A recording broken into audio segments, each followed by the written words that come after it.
Okay,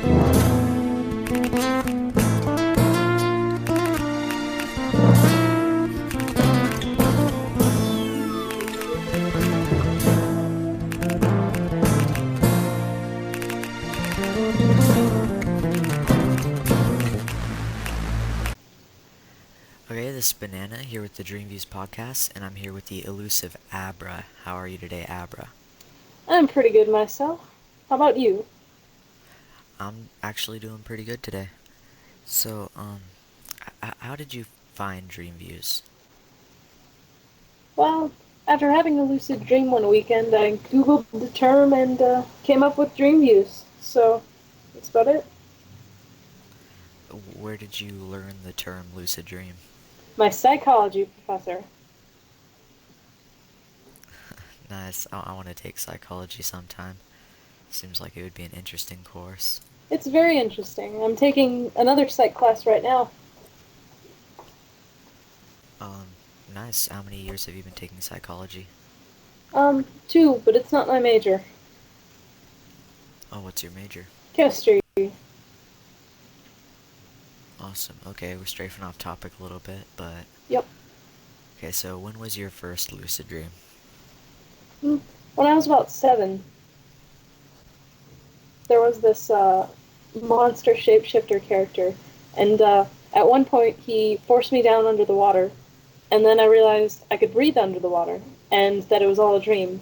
I ended up beating him up and having a false awakening. It was pretty cool. Yeah, it is really cool. Lucid dreams are very cool. How did you feel that exact moment you realized that you were dreaming and none of this was real? Well, when I was little, I don't really remember that feeling, but it was really weird because after I got up, I was thinking that maybe I was still in the dream.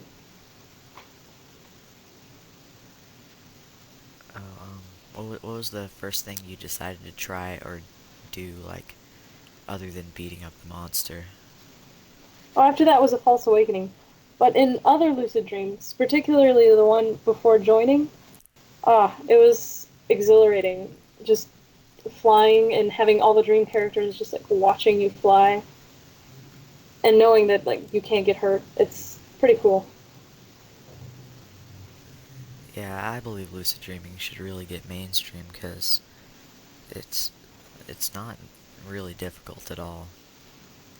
Yep. It's amazing what you can do. Yeah. My psych professor made it out to be a little more difficult than I found it, but he used a stopwatch method. Like, uh, he had a watch Um, that. Hmm? oh, continue. Oh, he had a watch that beeped every hour on the hour, and whenever it beeped, he'd do a reality check. And yeah, you don't have to do it every hour. And then he said to keep the watch on at night, and if it beeped during a REM period, then you'd automatically, in your dream, do the reality check, and it would show that you're dreaming. That's a really cool idea. I should try to find my watch and try that. Yeah. I've got a brand new one in the package somewhere from like 5 years ago. um, what technique do you think is most successful for you? I'd have to say the dream-induced lucid dream. And what do you go about to do that? Do you just do reality checks or Yep. what? Well, Just reality checks? when I'm in practice for lucid dreaming, right now I'm out of practice because of college things and abnormal sleep schedules and everything. But when I'm in practice, what I do is I reality check throughout the day, especially when I wake up, and I do a wake back to bed like about an hour and a half before I normally wake up. And during that time, I read through my dream journal, write down any dreams I might have had, and think where I should have reality checked. I also, when going back to bed, I think of like what I'm gonna do in my dream. Usually, I stick with the same goal until I get that one accomplished. Um, what have you had the most success with, like power-wise? like flying or running faster, walking through walls, or things like that. Basically, superpowers. Flying is usually the easiest for me, but I got into the habit of summoning things, and that was pretty cool. Walking through walls is the hardest for me. Yeah, I've only made it through a window once or twice. I got like halfway through, and then I started like one of my eyes opened, and it was weird because I was like looking at my wall and looking at the window that I was halfway through. It Creepy. was it was trippy, and I actually woke up after a few seconds of that, but it was really weird. Uh, yeah, I've never been caught in a wall. My dream characters told me if I jumped backwards through them, then I'd have more success at jumping through them. And actually, when I remember to do that, it works pretty well. Yeah, I found that going through things when you go backwards, because if you're not looking at them, that just about makes them to where they're not even there. Because if you ignore something in the dream world, it doesn't exist, because that's just how that works. Yep. So, what are some of the reality checks that you do? My most reliable one has been the nose plug reality check. Do you only do that one, or do you do a sequence of ones? Well, if I'm in public, I don't pinch my nose because it looks weird. You can count your fingers, and I try to push a finger through the back of the hand. If it goes through, then I'm dreaming.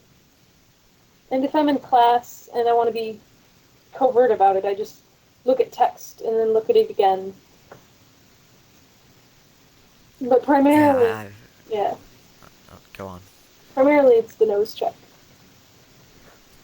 Yeah, that's mainly my primary one, that and looking at my hands.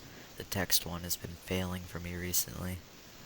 Like, it worked one night, and then the next night, it just failed 100%. I have a question for you, Banana. Oh, yeah? Have you reality checked since this interview started? Yeah, I actually have. Darn. And did you find your dreaming? Yeah, I am dreaming right now. Sweet. So anyone who's listening to this should have reality checked by now. Yeah, you should have reality checked right by now. So, yeah, what are the techniques that you mainly do? Usually just dialed with wake back to bed. I try mild, but I'm a light sleeper, so usually I end up focusing too much on my own breath and such that I can't get to sleep.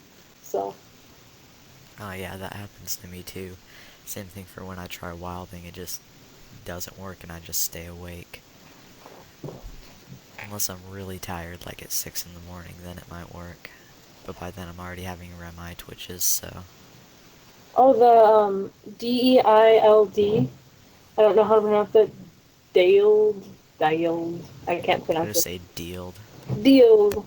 Yeah, those sometimes work for me. Those got me quite a few. Yeah, I really like that technique, actually. That's one of my favorite ones. I hardly use it to actually become lucid. I have a few times, like people telling me I'm dreaming and then I wake up and then I do the deal to get back in. But it's mainly for chaining dreams that I become unstable in, Hmm. which is awesome to be able to do. So, have you ever had troubles with nightmares of any kind?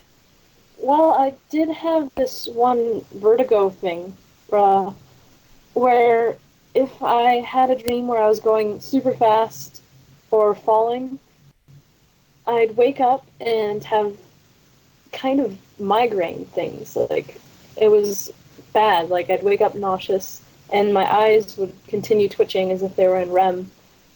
But ever since lucid dreaming, usually I become lucid like before that happens, like before I fall all the way or before I wake up, and I'm able to like continue the dream. So I haven't gotten sick from one of those nightmares since lucid dreaming.